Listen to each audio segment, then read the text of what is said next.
Hi everyone! Good afternoon. My name is Shari and I am based here in Cagayan, City. For today's video, ibabahagi ko po sa inyo ang aking makeup routine. So kung gusto niyo malaman kung ano yung aking ginagawa at ano yung mga best practices para sa akin, please keep on watching. So for today's video, ibabahagi ko po sa inyo kung ano yung aking araw-araw na ginagawa before I go to the office. So usually, I'm starting with foundation because I don't like to put on moisturizer before I put on my makeup. I am using the Time Wise Matte Wear Liquid Foundation from Mary Kay. This is for the combination to oily skin and it is suitable for sensitive skin. It is oil-free and non-comedogenic. So, ibig sabihin, hindi niya po i-block or ika-clog yung pores natin. So, yun po yung maganda sa kanya. Tapos, isa din sa reason kung bakit ko ito nagustuhan kasi my skin type is combination and medyo oily po ako sa side na to at saka dito sa side na to. Kaya gustong-gusto ko siya kasi kahit napagpawisan ako, okay lang, hindi siya nagkikik o hindi siya natatanggal kasi nag-absorb lang siya sa skin ko. And gusto ko rin siya kasi nga natural lang. So, let's start. Ito yung aking bare face. Ayan. So, I don't have anything in my face ngayon. So, kukuha lang ako ng pea size from this. So, this is quite masyadong ano lang siya, liquid. Kaya, be careful. And, medyo bilisan lang natin yung paglalagay. So, I'll just take small amounts and then tap it on my face. Like this. Sa forehead. And then, yung neck natin. Neck area. And then for me, I like to use my beauty blender. Ito yung gustong-gusto kong gamitin kasi madali siyang i-apply yung foundation sa skin. Mas gusto ko siya compared to using my fingers. So, yan. Let's see. So, ang gagawin ko, unahin ko muna tong half ng face ko and then you will see the difference kung ano yung itsura.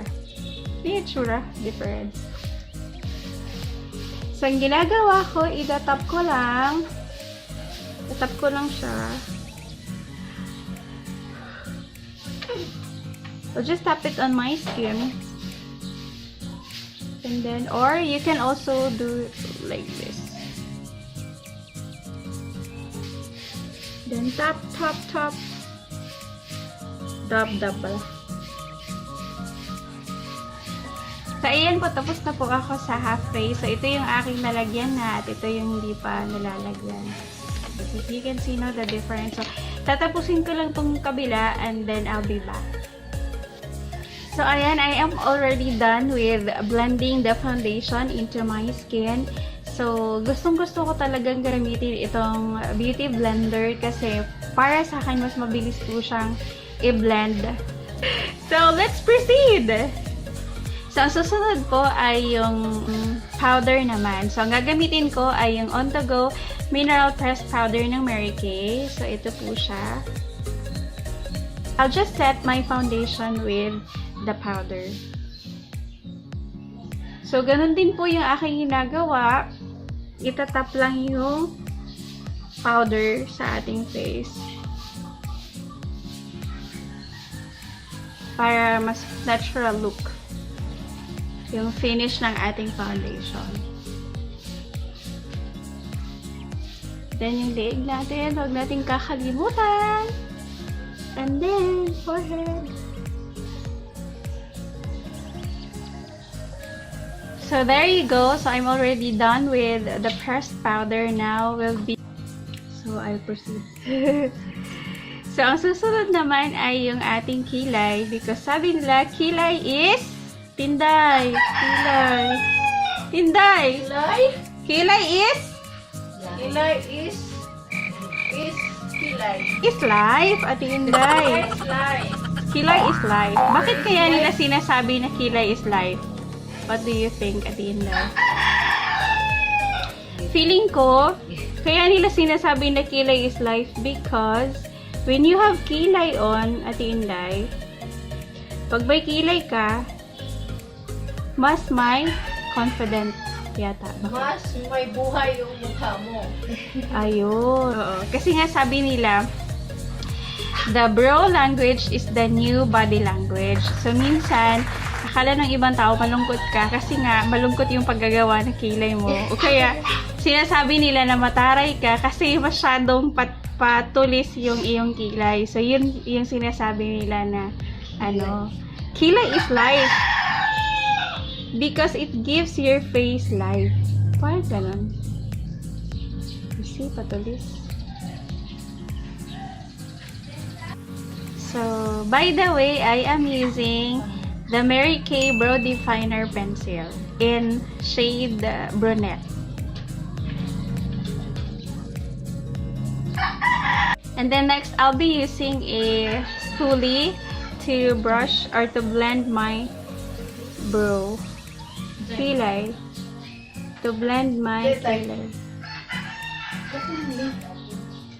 Ayan, tapos na ako sa isang kilay, no? So, you can see the difference. Ito yung tapos na, tsaka ito yung hindi pa tapos. Kaya, yun. So, usually na ginagawa ko, I will just draw 2 straight lines from here. And then from here, hanggang dito. So, 2 straight line yung aking ginagawa. So, uulitin ko. Ganito lang siya. 2 straight lines. Paakyat na line pala, hindi straight.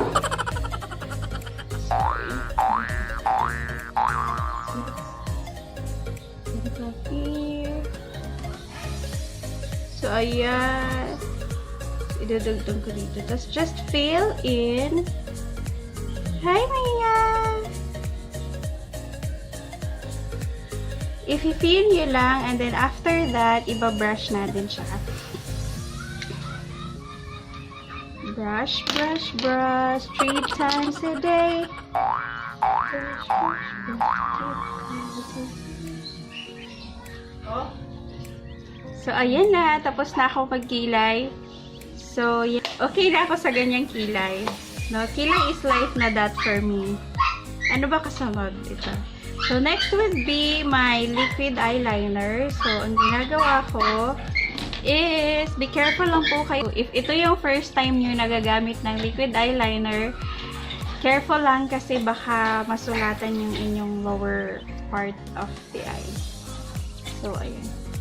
A moment of silence, please.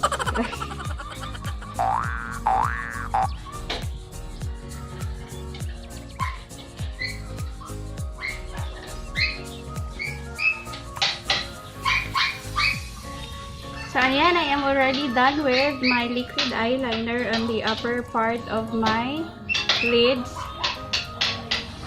So, yes.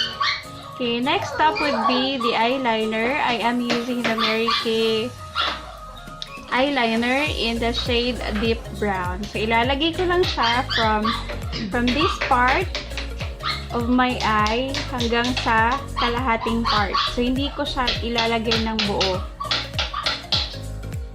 Buo?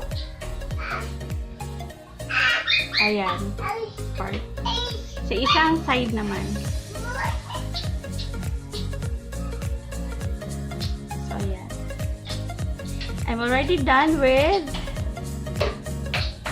my eyeliner.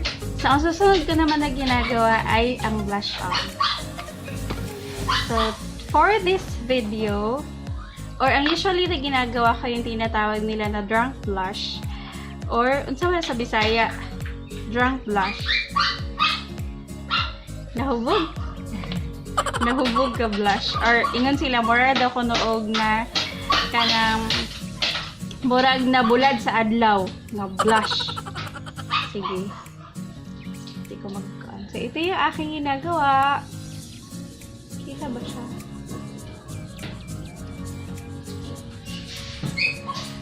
Or you can also use a beauty blender to blend your blush. Oh. Hindi siya masyadong kita. So, pwede rin natin gamitin yung ating beauty blender to apply our blush. So, that would depend. Kasi yung blush na ginagamit ko ay cream siya. Kaya, pwede ko siyang gamitan ng beauty blender.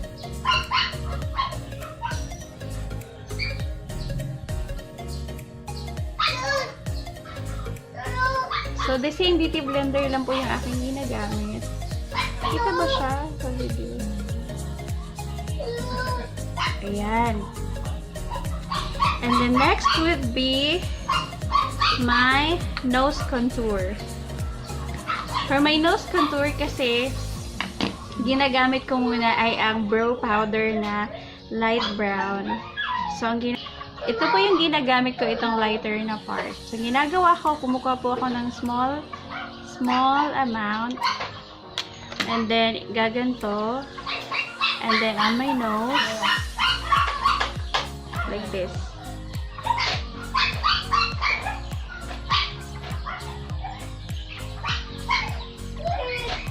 Ayan. Okay, so okay na po yan. And then for our contour, I'm just taking a darker shade of the pressed powder. And then I'll brush it off dito po sa aking dito po sa part na to ng face. Kita ba? Kita pala siya. And then sa other side,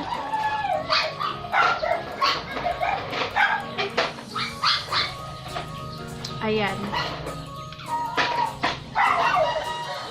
And then sa jawline. And then dito na part. Here.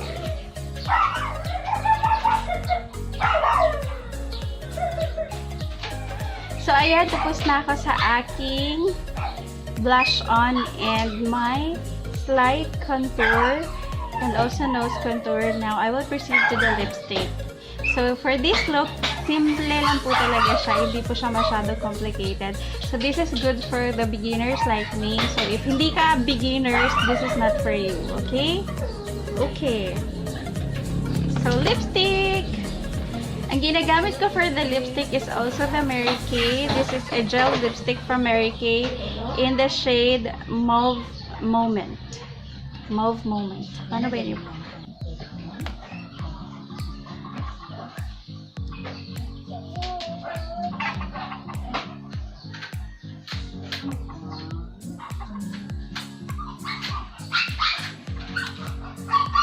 So, ayan po, I'm already done with my simple makeup look. Ito po yung aking ginagamit pag nag-work po ako, but without the eyeliner, kasi ayoko yung nag-eyeliner. So, minsan naman nag-eyeliner ako. Thank you so much for watching. Please also comment below kung ano po yung gusto niyo sabihin regarding this video. And also, please don't forget to click like or subscribe. Bye-bye!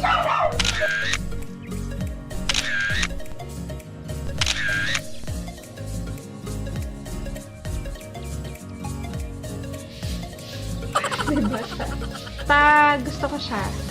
Yun. So, try niyo din. Mas gusto ko